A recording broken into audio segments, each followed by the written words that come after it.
大家好，现在我在重庆酉阳的大山里，我身后这个山上啊，住着一个悬崖村寨，至今都不通公路啊，仿佛像世外桃源一般。今天咱们就上去探访一下。这个下方啊，有森林覆盖啊，就感觉不到险峻啊。实际上，现在咱们是行走在这个挂壁小道上的。这一条小道呢，也是悬崖村村民出山的唯一通道。我们可以看一下，这个下方就是万丈悬崖呀，只不过有一些植被，所以我们不大感受得到。再加上它这个小道呢，路面还比较宽啊，差不多有1米的一个宽度。这个小道啊，当年都是人工开凿的。我们可以看到上面这些石头都有点松松垮垮的，可能当时他们开凿这条小道的时候呢，也是费了很大的功夫吧，可能也用到了一些什么雷管啊、炸药啊之类的。这个上面这个村庄呢，叫做贝子坨啊，整一个村庄就是住在悬崖之上的呀，非常的漂亮。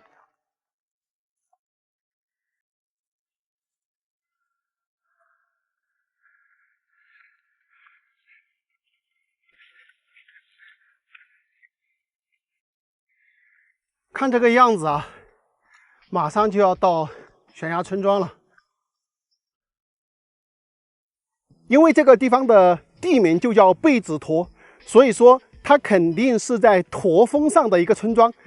它的两边啊都是很深的峡谷，而且还有崖壁，所以说这个地方没有通路呢也是很正常。你看看对面都有挖了毛路，但是这个地方没有挖过来的原因呢，确实是这个地方地势太险要了哈。崖壁上没有办法通这个公路过来。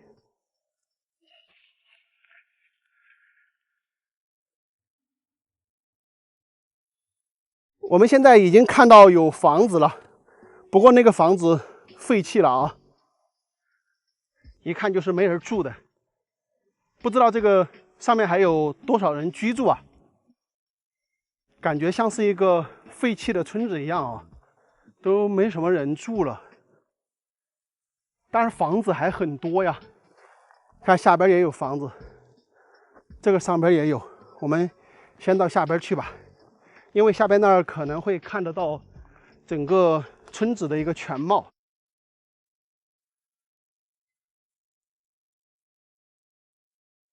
这个山顶还是比较平坦的，但是非常的可惜，这些房屋边上的土地都已经丢荒了，这些草长这么深。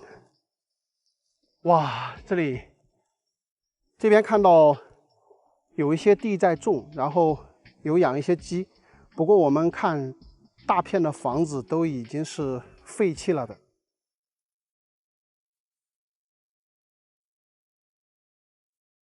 大门都是开着的。吃饭没得，老娘？错，他是他不咬人，他是该出声音。不咬人哈？他认到了，他就过来新加坡。哦，你们现在这个上面还有好多家人住啊？坐。我说这里还有好多家人住啊。我说了都有点屁股，你那都弄啊不听干。耳朵也听不到啊？啊？耳朵听不到啊？哎，真的都弄了。哦，等于这些房子都没人住了。没了，在这儿还有几家人哇？还有3家人，6个人。3家6个人。哎。就整个寨子只有6个人了。哎，赶紧打工去了。哦，这2个老人家，他们好像耳朵都不是很好，所以说交流起来有点费劲啊。我们到上面去看一下，看着这些房子真的是感慨万千呐。以前都有很多的人，现在就6个人留守在这个山顶的悬崖村寨。耶，这里还养了好多蜂子，你们家养的是不？你们家养的啊？我啊，那女友呢？那旅游的啊，叫他们旅游下就叫哪边牛啊？他们说用去了，啊，昨天就来等司机啊，永远的。来图谁干？有羊呢？啊，那里有哪个好玩的嘛？今天我们去了家看不到，你说他们那几些都说好看啊，阿明反正都是自然的生意噻。哦，原始森林哈。生了也人要去赏树，生了好看啊。等于你们这个村子周边都是全部是矮矮，啊，哎呀，啥子？要送得还是啊？都是矮矮。这里是平矮，这边大家都是下金家坝下去。啊。二代是河都的嘛。你们在贵姓呢？姓陈，都姓陈吗？姓陈姓冉。姓陈姓冉。他的是姓陈，我的是姓冉。你是这点儿的人嘛？啊。也是这上面的。这个上面总的有好多户人家呀？哦，现在是没到几家来的。以前呢？以前是反正170-180个人。有170-180个。那得30-40户哈。在这养蜂子。哦，你们在这儿养蜂子？哎，对，我们自己家人就是他们就是在这养蜂子。哦，180个人，现在就你们几个人在？是了嘛。这上边好哦。空气好，或者啥？遭新冠病毒你不但遭了我们噻。哦，遭新冠的时候。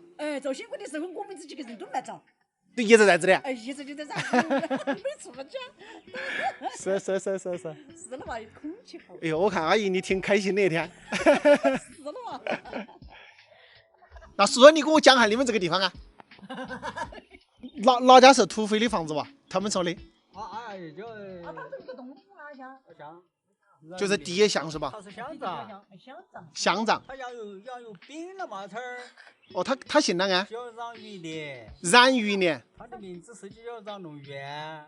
姓冉了嘛？但是全部是姓冉，我们是姓陈，我们是解放在云南边的扎县。等于以前这个上面全部姓冉。全部姓冉。就是土匪窝了嘛？是这个意思吧？这个叔叔带我去看一下曾经土匪最后居住的地方。这房子烂了，好可惜哦！啊，我说这房子烂了，好可惜。大多数都是70几年才做的了嘛。70几年修的房子啊？哦。他们是全部搬迁了吗？是啷回事嘛？他这不同路啊，避到去离开。哦，是。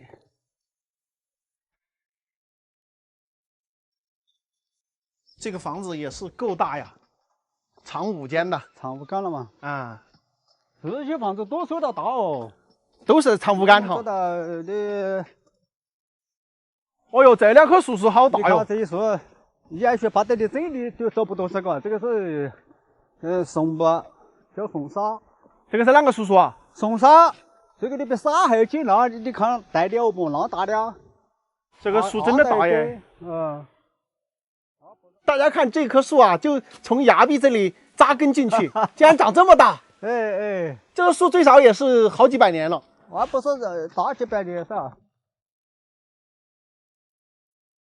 打水的去的，打不带水的去不带。有些他走了，咱就不敢过去了。对，他总是有点怕。这个不害走啊。耶，我听你的是对的，过来这边确实好看。你看嘛，那些山生的好噻啊。对，哦，这山生的真的好看。你给我注意啊，你要在这派要安全第一嘞。对，这条小道啊，就是这个村子背后的。你看过来这边看的，就像一片世外桃源般呢，真的是很好看。这里有很深的一个大峡谷，这个下边吧有好几百米深喽。不是有几百米，随便嘛200米深哦，200米都不止，太深了这个下面。不虚此行啊。对，好看。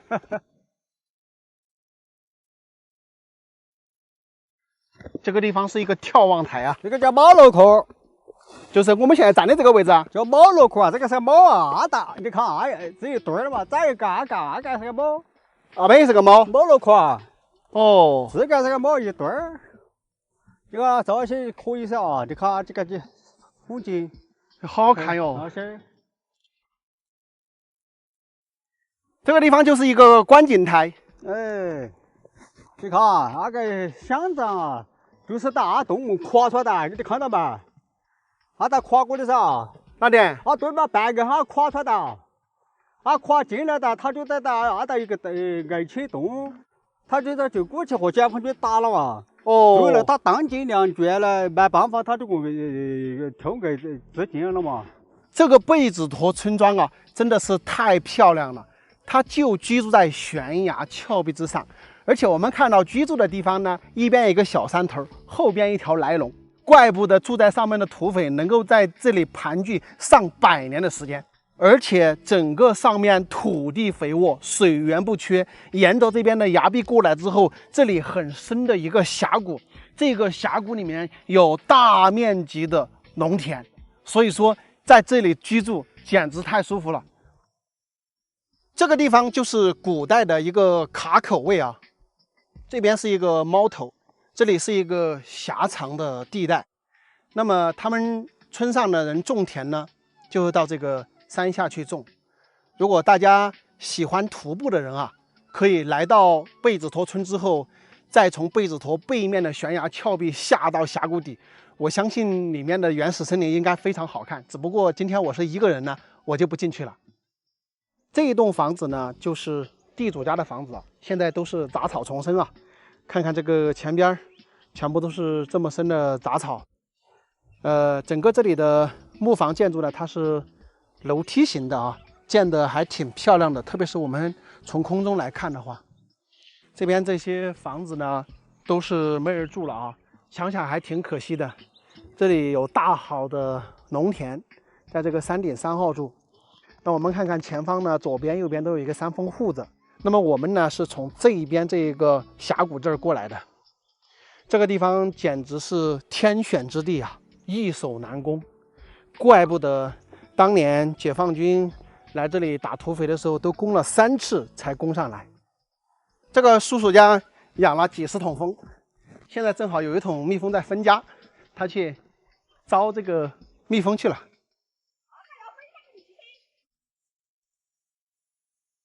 大家觉得这个村庄美不美？说了古代，咱们说一下现代啊。现在呢，这里总的是30-40户人家，一共有180人左右，但是都没有在这里居住了，只有6位老人，啊，在这里，他们都是在这里养蜜蜂的。一年在这里养蜜蜂呢，也可以卖个几万块钱。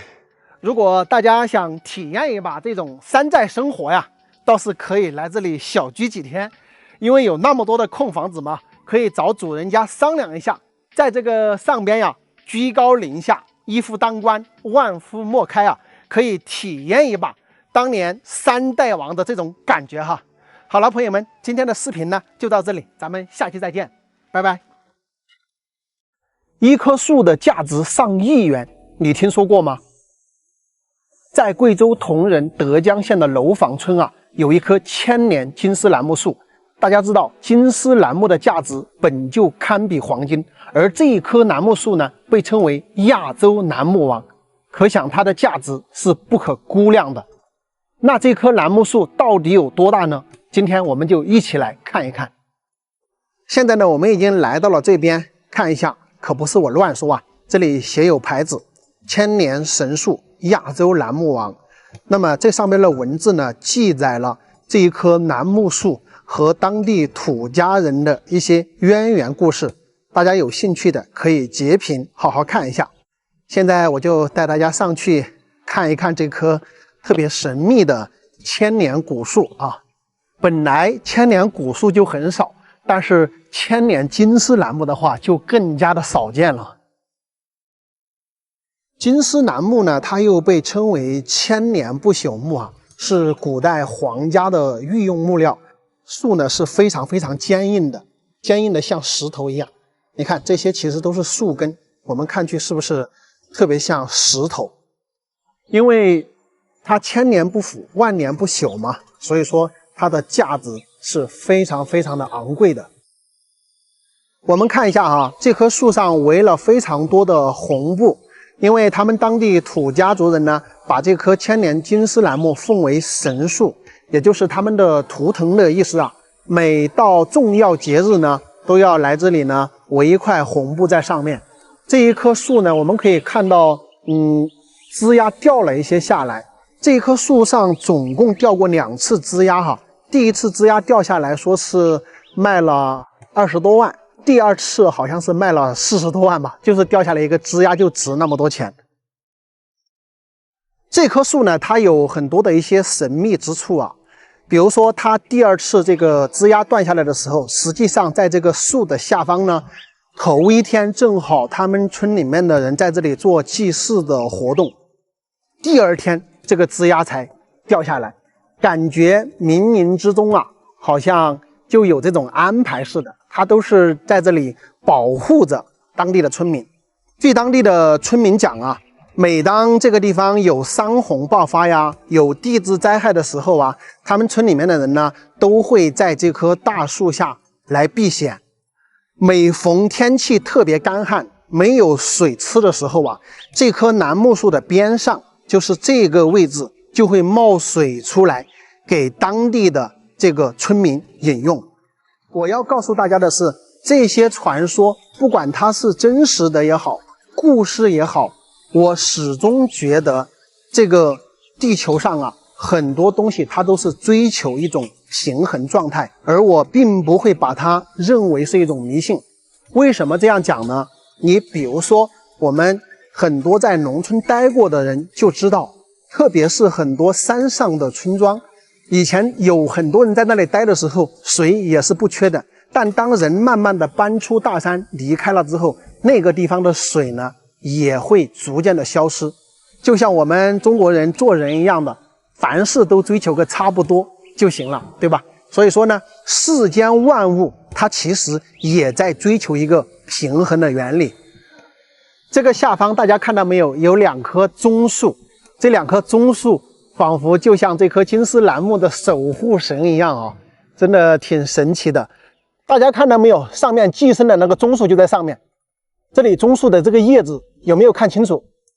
就在这个位置，我以为是没有了，结果上面还有这个寄生的棕树，而且它这个上面寄生了好几种树木啊，不只是那一棵棕树，所以说真的是好神奇啊。可能没有比较的话，大家真的感受不到这棵树到底有多大。我走到这个树边上去，你们就能够做对比了。看一下，大家有没有感受到这棵树的大？感觉我站在这里好渺小啊！这棵树到底有多大呢？朋友们，这一棵树它的树高是43.5米，什么概念呢？有11层楼高。它的冠幅，也就是树叶覆盖的面积有320平方米。这棵树的直径，你们猜有多少？刚刚那个楠木王的那个牌子那里有数据，它的这个树围是12米，12米的树围，我们换算成树的直径的话是3.8米。3.8米是什么概念，朋友们？也就是2个我平躺着对接过来都只有3.6米，而这棵树的直径是3.8米，这个应该是没有吹嘘的。我站在这里，大家比一下就知道。我现在到这个位置，对吗？我躺下去2个人，差不多也就是跟这个直径差不多。所以说呢，哇，真的太大了这棵树。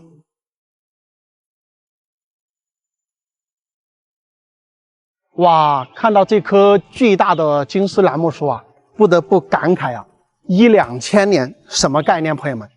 那个时候我都还没有出生，看视频的各位也都还没有出生吧？它就已经存在了。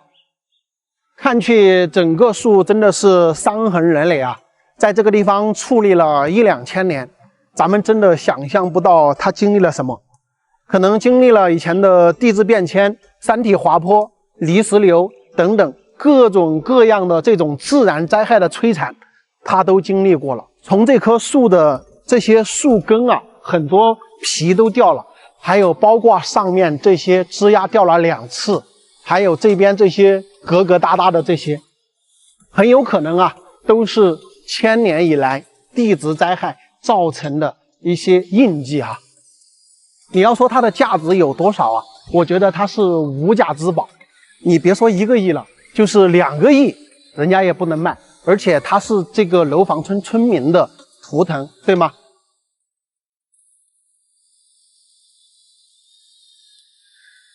大家知道吗？金丝楠木它本来就是生长非常缓慢的，很多金丝楠木就这么一点，它长几十年你也看不出它在长。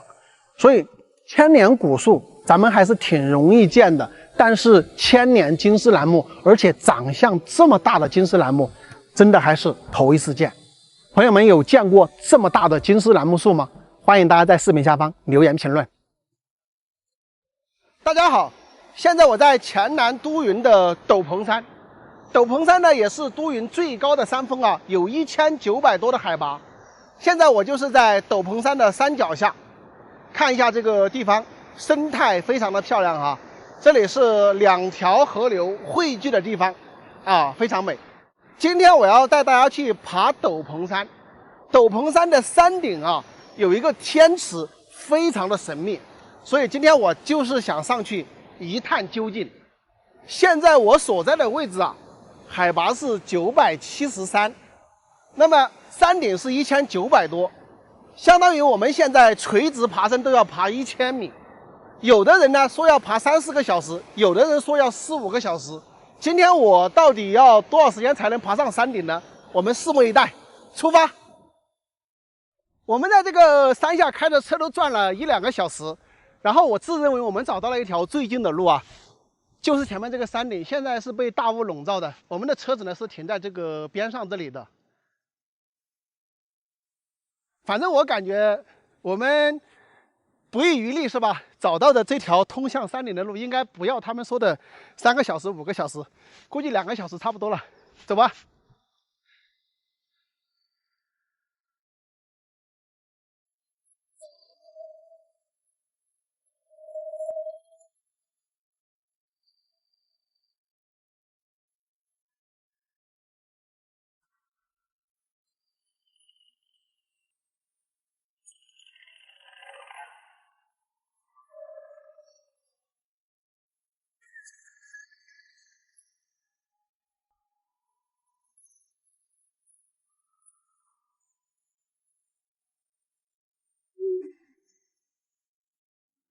看，这里有一棵野桃树。那么我们呢，将要走到那个山顶。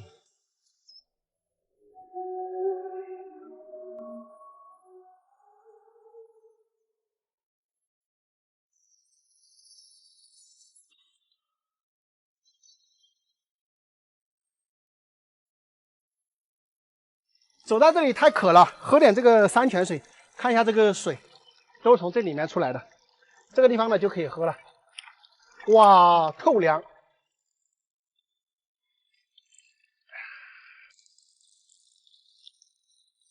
这个是斗篷山天池流下来的水，特别好喝啊，特别甘甜的那种味道，真的有点甜味嘞。啊，我都喝上瘾了。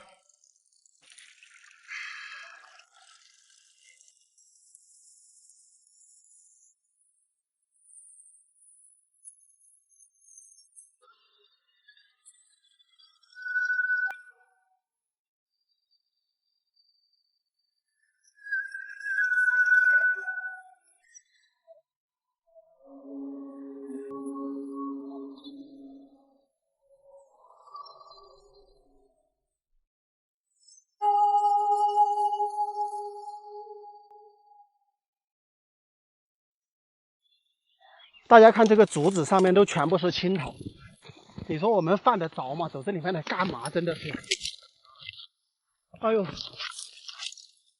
全身都搞得脏死了。你们看我们这样子，是不是挺爽？哇，太难找了。在这个山顶呢，都绕了好几个大圈，这不马上就到天池，这么神秘。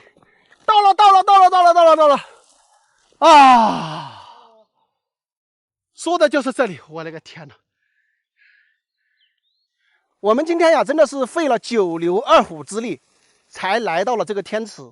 在路上有2/3的路程腰都直不起来，要走这样的山路，而且我们走的还比较快，走了2个小时，就是比以往所有人走的这个时间都要短。我们应该是找到了一条最近的路。哇，太不容易了！而且走到这个山顶来的时候，都绕了好几个圈，才绕到这个天池。果然，这种山顶的天池就是比较神秘的啊。如果说有朋友想来斗篷山看天池，一个人是肯定不行的，明确的告诉大家，最少要2到3个人结伴，因为在路上有很多的岔道，你没有一个人商量的话，你一迷路了，你走都走不出去啊。进入这种大山里面来徒步，一定要注意安全。据他们讲啊，这个天池是深不见底的，这个天池的上方有一层浮草。我现在是在这个边上哈，大家看一下这里，我脚一踩的话，这个水都会冒出来，这些全部是特别柔软的，所以说呢，边上这些是承重不了太重的，所以大家不要在这个地方来太用力的去在这个上面嬉戏玩耍哈，要评估一下这个安全系数。现在我们看这个水中，宛如一面天空之镜啊，非常的漂亮。斗篷山的海拔呀是1900多米啊，它也是这一片山峰最高的山，也是这些群山的领头羊，所以说这里呢也被称为龙头。那么正好在斗篷山的这个山顶啊，我们在这里发现了一个巨大的天池。这个天池非常的神奇，它就在山顶。这个水是怎么上来的呢？这个真的是一个谜团，没有谁能解释得清楚。那么这里呢又有9龙分水的一个说法，什么意思呢？就是以斗篷山的天池为中心啊，斗篷山下面呢有9股水分别往山下流，那么在山下呢汇入建江河。这9股水呢，实际上也跟这个天池是相通相连的，因此呢也被称为9龙分水，所以是一个非常牛叉的地形。整个这个斗篷山脉啊，都是以这个斗篷山的山顶为主，它就是一个龙头。那么龙头的这个前方呢，是有非常多的一些村庄。整个斗篷山的来龙非常的长，而且这个山体非常的巨大。哇，这个地方真的是不得了。特别是这个天池的水呀，让人无限的遐想啊！你想一下，在这个山顶之上，它怎么会有水冒出来呢？